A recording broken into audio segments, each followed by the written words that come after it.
आज हम वचनों से देखेंगे कि हमारा जीवन में, परिवार में धीरज कैसा है जो आज जी रहे हैं। आज विश्वासी लोगों का जीवन में धीरज नहीं, आज हर चीज में टूट पड़ रहे हैं।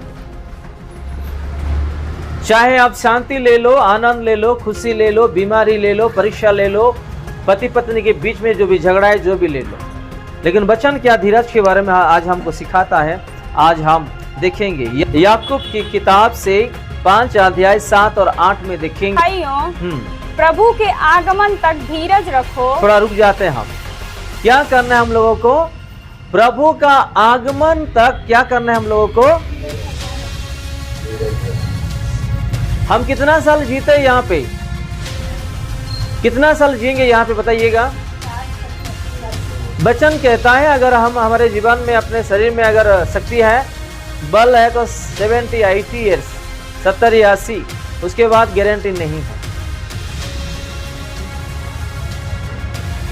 इस छोटा उम्र के लिए आज हम प्रभु का राज्य से दूर हो रहे हैं, प्रभु का आशीर्वाद से दूर हो रहे हैं। अपना आत्मा को आज खुद अपने बुद्धि ज्ञान से, अपना हाथों से आज हम क्या कर रहे हैं? नष्ट कर रहे हैं। आज अगर धीरज दिया है अपने जीवन में, अपने परिवार को, वो है पवित्र आत्मा और प्रभु यीशु मसीह का प्यार, उसका अनुग्रह, उसका दया। हालेलुया। किसी को अगर आज कुछ कमी है, प्रभु का जो स्वाद वो चाखा नहीं अब तक, प्रभु का स्वाद वो चाखा नहीं। हैदराबाद में बिरयानी फेमस है, बहुत लोग हर जगह में जाते बिरयानी खाते, मंडी खाते, लोग बोलते कि ये होटल में बहुत अच्छा है, वो होटल में बहुत अच्छा है। तो ये कि नहीं, क्योंकि वहां पे स्वाद था, इसलिए लोग कहते हैं। जो लोग यीशु मसीह का स्वाद चाखे हैं वो जीवन भर के लिए वो कभी नहीं भूलेंगे। हालेलुया। ये यीशु मसीह का प्यार, उसका अनुग्रह, उसका दया। आज हम किसका स्वाद चाख रहे हैं? इंसानों का, संसारी अलग चीज या और अलग चीज, ये जानना बहुत जरूरी है। यहाँ पे प्रभु यीशु मसीह कहते हैं, हे भाई और बहनों, प्रभु के आगमन तक क्या करना है हम लोगों को? धीरज रखना। हम कभी भी मर सकते हैं, प्रभु कभी भी आ सकता है।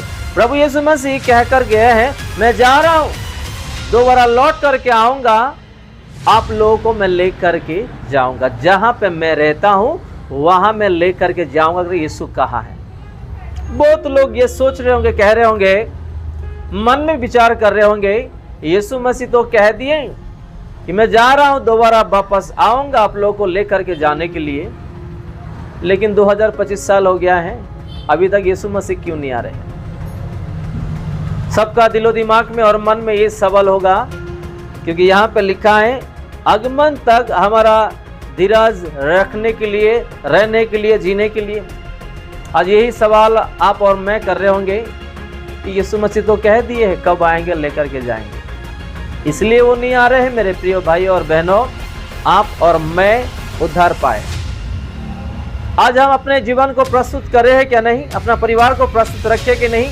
इसलिए वो हमको मौका दिया है, समय दिया है, ताकि मैं मेरे बच्चों को मैं उद्धार करूं और उन लोगों को लेकर के आओ, मेरे पास रखूं। अगर इस दुनिया के बारे में, इस लोगों के बारे में, दुनिया के लोगों के बारे में अगर सोचेंगे तो जरा सोचो, आज लोग कैसा जी रहे हैं? आज लोग कैसा जी रहे हैं?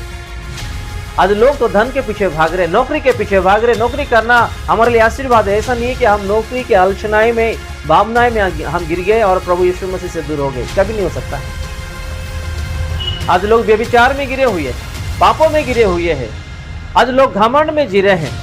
आज किसी का जीवन में आज लड़ाई है, मारपीट है, गुस्सा है, एक दूसरे के हृदय में प्यार नहीं है, परिवार में, घर में समझौता नहीं है। इसलिए प्रभु यीशु मसीह देख रहा है। एक माता पिता का आंखों के सामने अगर बच्चे गलत करते, पाप करते हैं, सह नहीं पाते हैं, टूट पड़ते हैं, रोते हैं, आंसू से भरे रोते हैं। एक माता पिता के आंखों के सामने अगर कुछ दिखाई दिया है, कानों में सुनाई दिया है, मालूम हुआ है, वो माता पिता टूट पड़ते हैं। इस पृथ्वी के जितने भी अंदर लोग हैं ना, हर रोज, हर घड़ी, हर पल, हर सेकंड में लोग गुनाह करते, पाप करते, वो देख के कैसा आज तक वो हम लोग को संभलते आ रहे, ये जरा सोचो। एक माँ बाप अपने बच्चों का गलती देख नहीं पाते हैं, दुनिया को बनाने वाला, चलाने वाला, देखभाल करने वाला उसका आंखों के सामने हर रोज हर घड़ी अपने आंखों के सामने वो पाप दिखता है, फिर भी उसको माफ करता है, उसको प्यार करता है, उसको देखभाल करता है, क्योंकि इन लोग अगर मरेंगे तो जाएंगे नरक को और उसको पसंद है ही नहीं, उसको पसंद है ही नहीं। बहुत लोग बोलते हैं कि वो तो प्रभु दूर देश का प्रभु है। कौन सी देश का प्रभु है? दूर देश, अंग्रेज देश का प्रभु है वो।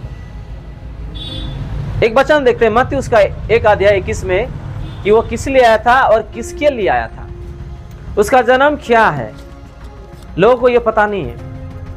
मत्ती 1:21 में क्या लिखा है? वो पुत्र जनेगी और तू उसका नाम यीशु रखना। वो जन्म से पहले उसका नाम क्या रखा गया है? यीशु। और आगे पढ़ते हैं, क्योंकि वह अपने लोगों का, क्योंकि वो यीशु मसीह अपने लोगों का उनके पापों से उद्धार करेगा, इसके लिए जन्म लिया है वो। हालेलुया। उनके लोग कौन है बताओ? उसमें लिखा है कि मसीह लोग लिखा है। उनके लोग यानी कि जो उसने बनाया इस जगत में जितने भी लोग, उसमें पर्टिकुलर लिखा नहीं है कि मसीह लोग या विश्वासी लोग या पास्टर लोग, नहीं लिखा है। उनके लोग जो वो बनाया है, उसके लोगों को उसके पापों से उद्धार करने के लिए वो जन्म लिया है। वो कहाँ जन्म लिया लिखा है क्या वहां पे?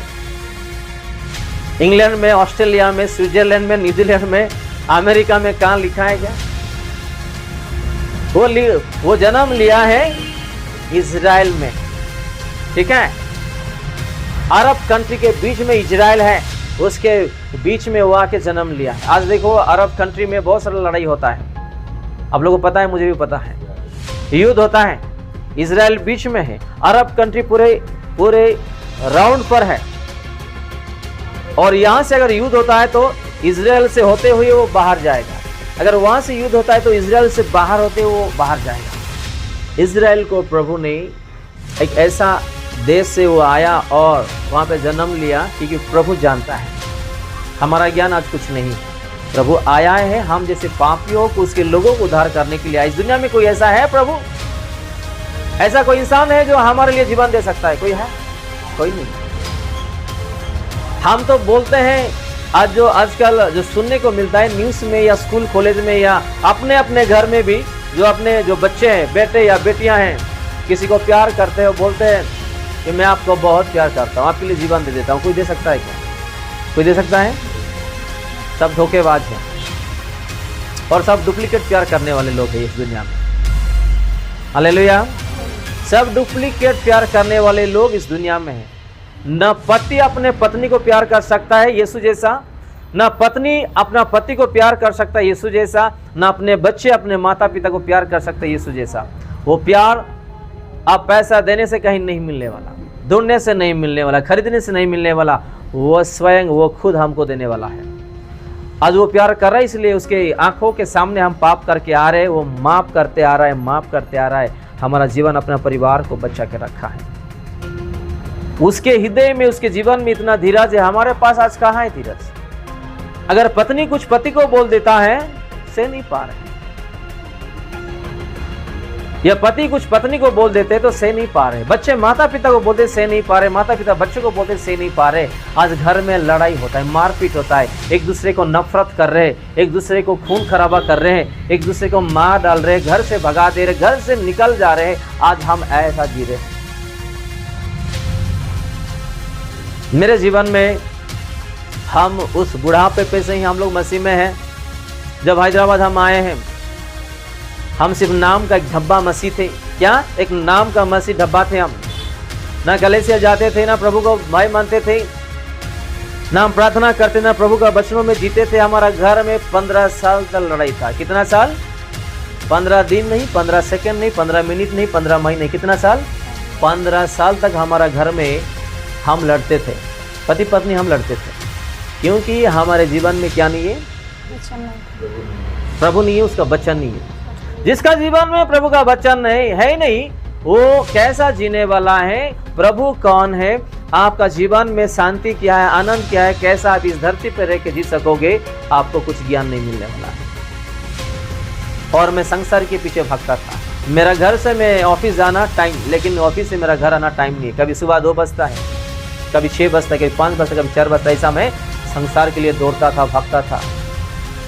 जब मैंने प्रभु को पहला दिन मेरे जीवन में, मेरे हृदय में स्थान दिया, मैंने एक वादा किया प्रभु को कि मैं एक विश्वासी होकर जीऊँगा। मैं मेरे जीवन में और दोबारा कभी गलत रास्ते में नहीं जाऊँगा, आपसे कभी दूर नहीं। एक वादा किया था मैं विश्वासी होकर जीऊँगा करके वादा किया था। लेकिन मेरा सोच कुछ अलग था, प्रभु का सोच अलग था। प्रभु ने मुझे चुन लिया, बुलाया, जो आज मैंने सेवा कर रहा हूँ और आप लोगों को मैंने पाया हूँ। हालेलुया। अगर मेरा 30,000 का नौकरी को मैं लात मार के भाग के नहीं आता, प्रभु का बुलाने का समय में आज आप लोगों का आत्मा को मैंने नहीं पाता हो। मैंने सैक्रिफाइस किया हूं। और जैसे ही मैंने प्रभु यीशु मसीह को अपना स्थान दिया, सेवा में पांव रखा, अपना 35 लाख एक मसीह भाई ने बर्बाद कर दिया। और उसी समय में हम पूरा टूट पड़े हैं। खाने के लिए खाना नहीं था, पैसा नहीं था। शैतान आया किसी का दौर, हमको पता नहीं, और मुझे भी कोई भी नुकसान नहीं पहुंचा। 1 रुपये भी मुझे पता नहीं कि नुकसान क्या होता है, कोई कैसा ऐसा ना करते। उसके बाद पहला परीक्षा के बाद दूसरा परीक्षा आया। अपने पास्टर अम्मा का गले में थायराइड हो गया है, चिंता आ गया था उसको। पैसा 35 लाख कमाना यानी कि इतना आसान नहीं है। हमारा पीएफ पैसा कुछ जमा करके रखे थे, सोने का पैसा, ऐसा हो के 35 लाख एक के बाद एक अपनी बुद्धि ज्ञान के कारण अपने हाथों से हम गवा दिए। हमारा घर में शैतान बहुत हर रोज हर घड़ी हर पल आके हमारे पास्टर के द्वारा, लोगों के द्वारा बहुत टॉर्चर करता था। हम मर जाएंगे जहर खा के, लड़ाई होता था। उसी समय मैंने प्रभु को अपना स्थान दिया था। उसके बाद अपने पास्टर अम्मा को गले में उसको थायराइड आ गया था, और उसी समय में हमारे पास पैसे भी नहीं था। 2.5 लाख देना पड़ता था डॉक्टर को। किसी डॉक्टर ने पहचान वाले थे, उसके जरिए हमको कुछ काम में फीस में हो गया है, और अपना पास्टर अम्मा का भी ऑपरेशन हुआ। हम बहुत सेक्रीफाइस किए, प्रभु को नहीं छोड़े। अगर हमारे जगह में आप लोग होते ना, हम प्रभु को अपना इसलिए सारा चीज हुआ है। हालेलुया। हम यीशु को अपना इसलिए हमारा जीवन में दुख हो रहा है। बहुत लोग विश्वासी ऐसे ही बोलते हैं, लेकिन ये नहीं जानते हैं, जब आप जमीन पर एक झाड़ डाल दिए हैं, आम का झाड़ या और कुछ भी झाड़ जो फल वाली, आप मेहनत कर रहे कि नहीं वो झाड़ बढ़ने दे और उसका समय में फलने दे। आप मेहनत कर रहे कि नहीं? अच्छा मिट्टी लगाना पड़ता है, पानी देना पड़ता है, देखभाल करना पड़ता है, ताकि वो जब बड़ा होता है तो अच्छा खूबसूरत फल देता है। जब आम का सीजन आता है, जैसे आप उसको लेते हैं, सूंघते हैं, उसका स्वाद जो है अलग ही दिखता है। हालेलुया। तो हमारे जीवन में भी कुछ कुछ जो है ऐसा आता है, तो उस चीजों के लिए कभी ध्यान नहीं देना है। आपको आगे बढ़ते जाना। आप